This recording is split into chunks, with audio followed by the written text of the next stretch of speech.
Tuhan tidak pernah tinggal diam. Inilah tema renungan ibadah kita pada hari ini, Bapak Ibu Saudara. Saudara, pernahkah kita melihat orang yang nggak bisa berenang terus mau tenggelam? Pernah lihat? Pernah pasti ya. Lalu apa yang kita harapkan waktu melihat situasi seperti itu? Satu kali pernah ada seorang anak remaja nggak bisa renang, kecebur di kolam renang yang dalam airnya, ya. Anak ini panik, dia meronta-ronta, berusaha untuk tetap berada di atas air kepalanya. Dia berusaha untuk mencapai tepi kolam, tapi ternyata makin meronta, dia makin tenggelam ke dalam air. Melihat si anak yang mau tenggelam, si ibu ini berteriak-teriak, ya. Dia minta tolong pada pelatih renang yang ada di situ. Bukannya menolong, pelatih renang itu malah terlihat berdiri di pinggir kolam. Kelihatannya dia berdiri dengan santai sambil melihat si anak. Sabar dulu, Bu. Tunggu sebentar, Bu. Kalau Bapak Ibu jadi ibu si anak itu, apa yang Bapak Ibu lakukan?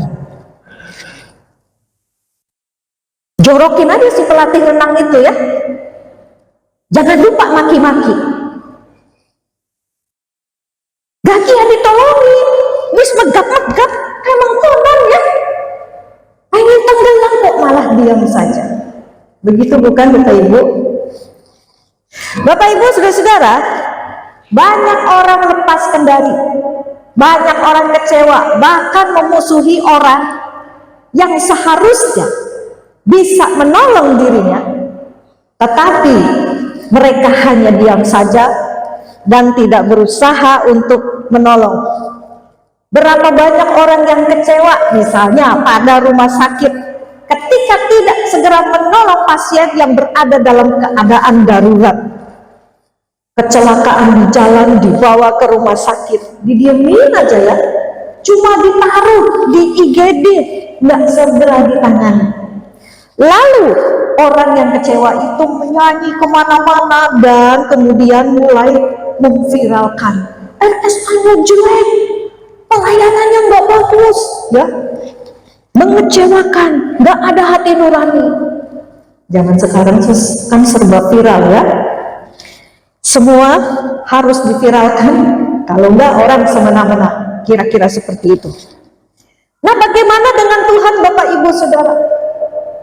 Manusia yang kelihatan saja bisa mengecewakan, bisa dia melihat kita, melihat keluarga atau melihat sahabat kita mengalami masalah dan penderitaan.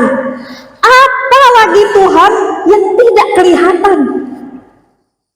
Apakah Tuhan diam saat melihat umatnya berada dalam berbagai masalah? Bapak Ibu Saudara, perhatikan. Tuhan tidak pernah tinggal diam ketika kita berada di dalam pergumulan hidup kita. Tuhan tidak pernah tinggal diam. Saudara setuju dengan pernyataan ini? Setuju semua. Kita semua setuju bahwa Tuhan itu tidak akan tinggal diam ketika kita berada dalam pergumulan hidup kita yang berat. Tetapi kadangkala kenyataan hidup kita itu berbeda dengan pernyataan barusan. Memang Tuhan tidak pernah tinggal diam mengelilingi kita, melihat kita dikelilingi oleh banyak masalah.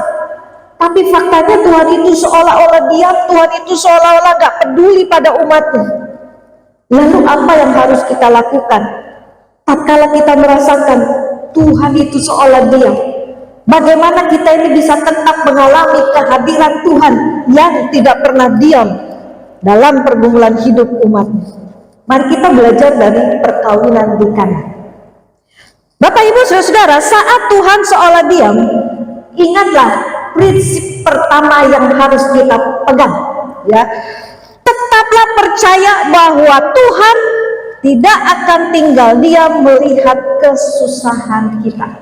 Kata kuncinya, percaya. Bapak Ibu Saudara-saudara, ada masalah yang terjadi dalam perkawinan kerabat Maria di kota Kana.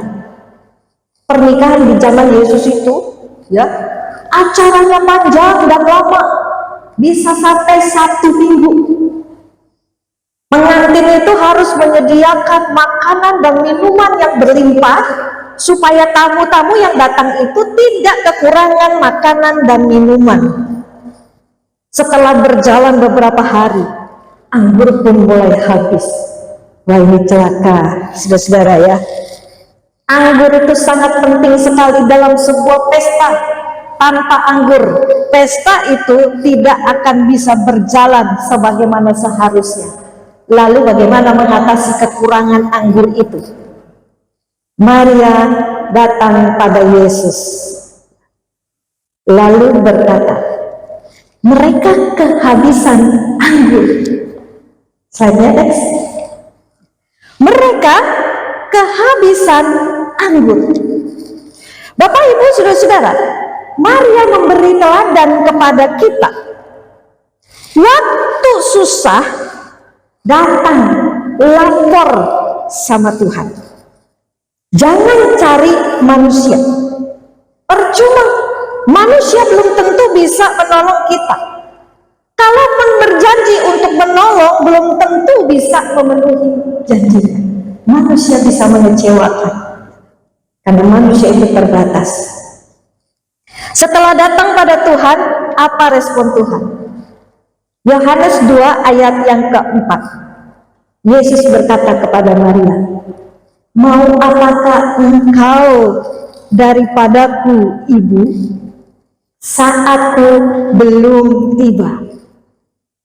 Nah, perkataan Tuhan ini lebih kasar daripada perenang tadi ya. Maria terang-terangan ditolak sama Tuhan Yesus, tapi dia tetap percaya. Maria tidak mengerti apa maksud perkataan Yesus, saatku belum tiba, tapi Maria tetap percaya pada Yesus. Maria itu yakin, seyakin-yakinnya bahwa Tuhan itu tidak pernah diam melihat kesusahan terjadi di sekitarnya. Tuhan akan bertindak. Bapak Ibu Saudara-saudara, saat kita susah, kita berdoa, lalu kita tidak dapat jawaban dari doa kita, atau jawaban doanya nggak sesuai dengan harapan kita. Kita merasa Tuhan itu diam, kita merasa Tuhan itu tidak mau menolong kita. Ada yang sedang mengalami situasi seperti ini?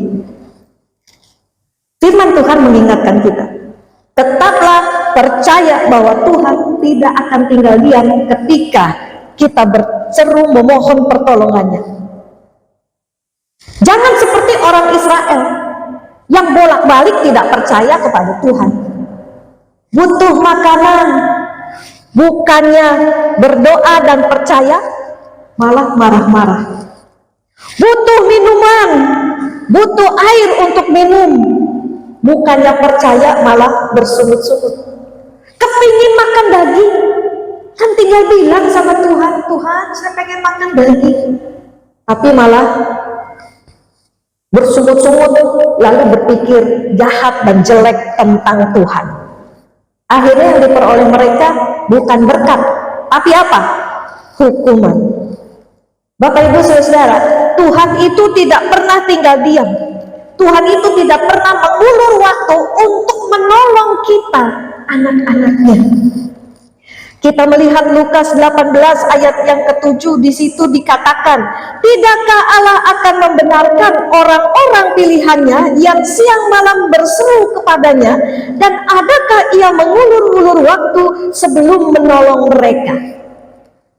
Tuhan itu tidak pernah mengulur waktu untuk menolong kita.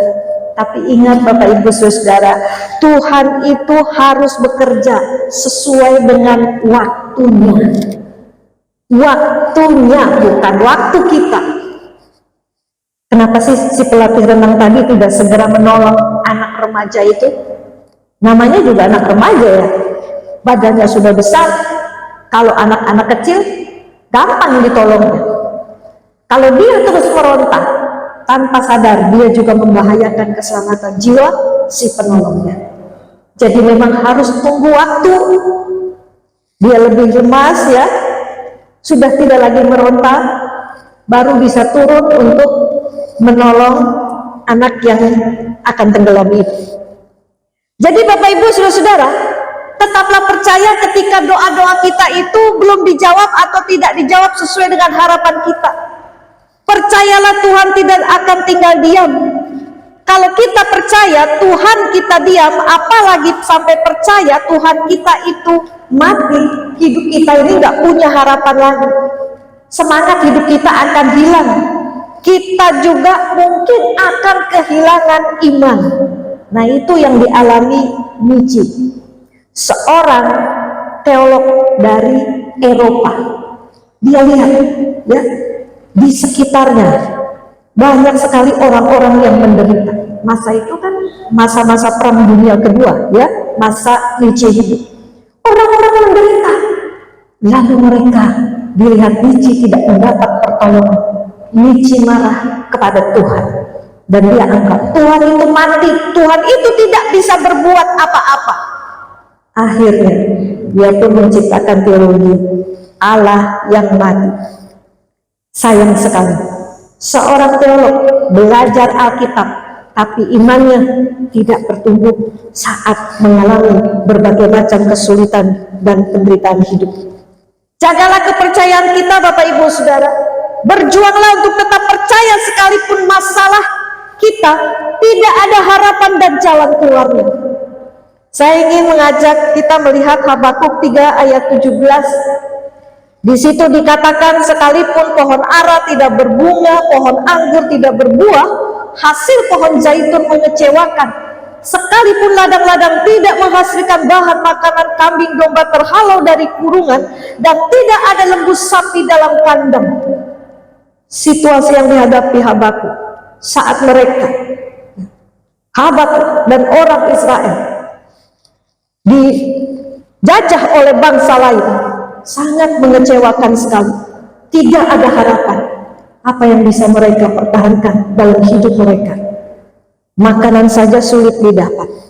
Tetapi dalam saat seperti itu, apa komitmen Habakuk? Mari kita bersama-sama melihat Habakuk 3 ayat 18. Kita baca bersama-sama. 1, 2, 3. Namun aku akan bersorak-sorak di dalam Tuhan, beria-ria di dalam Allah yang menyelamatkan aku. Kadang belum berubah, masih mengecewakan, tetapi Habakuk mau tetap percaya pada Tuhan. Dia percaya Tuhan tidak pernah tinggal diam. Tuhan akan menyelamatkan dia dan bangsa Israel. Di awal tahun 2025 ini, jika Bapak Ibu Saudara masih mengalami situasi yang tanpa harapan dan mengecewakan, ada masalah yang belum terbuka jalan keluarnya, tetaplah percaya Tuhan tidak akan tinggal diam. Yang kedua, bagaimana kita bisa mengalami kehadiran Tuhan yang tidak pernah tinggal diam? Yang kedua, saat Tuhan seolah tinggal diam, ingatlah prinsip bahwa kita harus tetap taat walaupun Tuhan seolah diam. Taatlah, itu kata kuncinya. Bapak Ibu Saudara-saudara, Maria bukan hanya teguh percaya kepada Yesus, tapi Maria juga tahu bahwa dia harus menaati perintah Yesus. Sebab itu Maria berpesan kepada para pelayan yang saat itu ada di pesta perkawinan. Apa yang dikatakan kepadamu, buatlah itu. Di sini Maria sadar, percaya saja tidak cukup. Iman itu juga harus disertai dengan ketaatan. Barulah nanti mereka bisa mengalami pertolongan Tuhan. Maka Maria ajak semua pelayan-pelayan untuk mengikuti apa yang diperintahkan oleh Tuhan Yesus. Saya yakin iman dan ketaatan seperti ini bukan baru muncul saat di pesta Kana, tapi Maria sudah melatihnya dari sejak dia mendengar berita kelahiran juru selamat melalui dirinya dari malaikat Gabriel. Ketika iman dan ketaatan ada pada diri orang percaya, maka kuasa Tuhan itu pun dinyatakan dalam situasi sulit.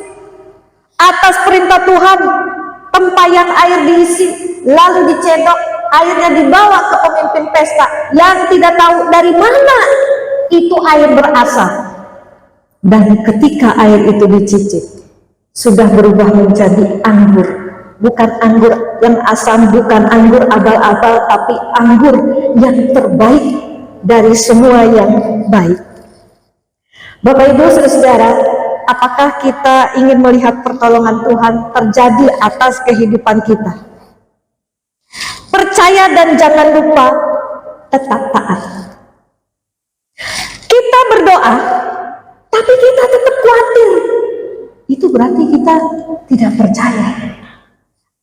Firman Tuhan berulang kali berkata, jangan kamu khawatir. Kalau kita tetap khawatir, berarti kita tidak taat pada firman Tuhan. Kita berdoa, tapi kita tetap takut. Lalu kita melakukan dosa. Bagaimana Tuhan mau menyatakan pertolongannya? Saya pernah mengunjungi satu ibu yang sedang susah sekali hidupnya. Dia sudah berdoa sama Tuhan agar ada jalan keluar dari pergumulan hidup dia. Tapi dia merasa Tuhan itu diam saja. Saya merasa doa saya tidak dijawab, Tuhan diam saja. Tuhan tahu kami susah, tapi kok kami tetap begini-begini saja. Dia mulai malas berdoa, dia mulai malas beribadah. Lama-lama nggak ke gereja. Saya ajak hari Minggu untuk ibadah. Bapak Ibu Saudara, beribadah setiap hari Minggu itu adalah perintah Tuhan. Bapak Ibu ingat Ibrani 10 ayat ke-25? Itu ayat hafalan Bapak Rudi Setiawan almarhum, ya.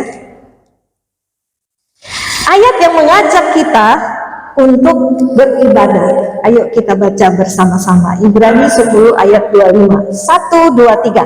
Janganlah kita menjauhkan diri dari pertemuan-pertemuan ibadah kita seperti dibiasakan oleh beberapa orang, tetapi marilah kita saling menasehati dan semakin giat melakukannya menjelang hari Tuhan yang mendekat.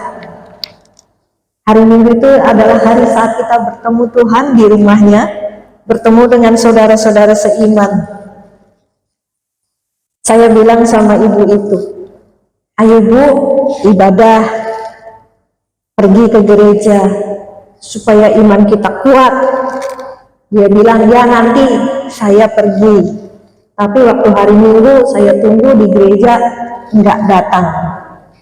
Pas hari Minggu itu, pendeta khotbah tentang pertolongan Tuhan. Kalau saja dia ikut ibadah, dia dikuatkan imannya. Dan hari Minggu itu juga, dia dicari oleh salah seorang anggota jemaat yang tiba-tiba ingat sama dirinya. Ngapain dicari? Mau dikasih berkat. Ya, saya mau memberi berkat. Tapi karena orang yang nggak datang, berkat itu tidak jadi dikasihkan. Padahal dia sangat membutuhkan berkat Tuhan pada saat itu. Jadi Bapak Ibu Saudara, saat kita susah, Tuhan itu seolah diam. Tetaplah taat lakukan firman Tuhan. Tetap rajin ibadah, tetap rajin bekerja, tetap rajin melayani, tetap rajin juga berbuat baik. Jangan berhenti melakukan firman Tuhan. Kita nggak tahu apa yang sedang Tuhan sediakan dari pergumulan hidup kita setiap hari. Yang kita tahu, Tuhan itu sedang menyediakan jalan keluar dan pertolongan yang terbaik buat hidup kita. Amin, Bapak Ibu Saudara. Pertolonganmu begitu ajaib, Kau telah memikat hatiku. Kita nyanyi sama-sama. Di saat aku tak sanggup lagi, di situ Tuhan bekerja. Pertolongan Tuhan, pertolongan begitu ajaib. Kau telah mengikat hatiku. Kini mataku tertuju padamu. Ku rasakan kasih-Mu Tuhan. Pertolongan-Mu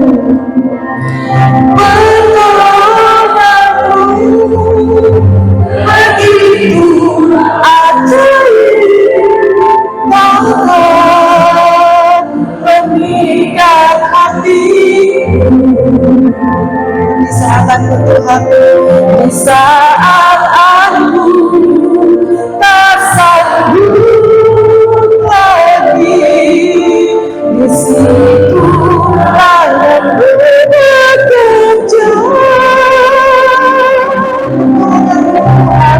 Pertolongan-Mu begitu ajaib. Kau telah mengikat hatiku. Kini mataku tertuju padamu. Ku rasakan kasih-Mu Tuhan. Kini mataku tertuju padamu. Ku rasakan kasih-Mu Tuhan. Tuhan, anak-anak-Mu mengalami banyak sekali pergumulan. Satu persatu Tuhan sangat membutuhkan pertolongan-Mu. Berilah anugerah-Mu Tuhan, berilah jalan keluar. Mampukan tetap percaya dan berharap bahwa Kau sanggup memberikan yang terbaik. Tolong kami Tuhan. Kadang kami ingin menyerah, kadang kami ingin lari, kadang kami ingin hilang dari dunia ini. Kami butuh Engkau. Kami tak sanggup menghadapi semua sendiri. Kami butuh Tuhan.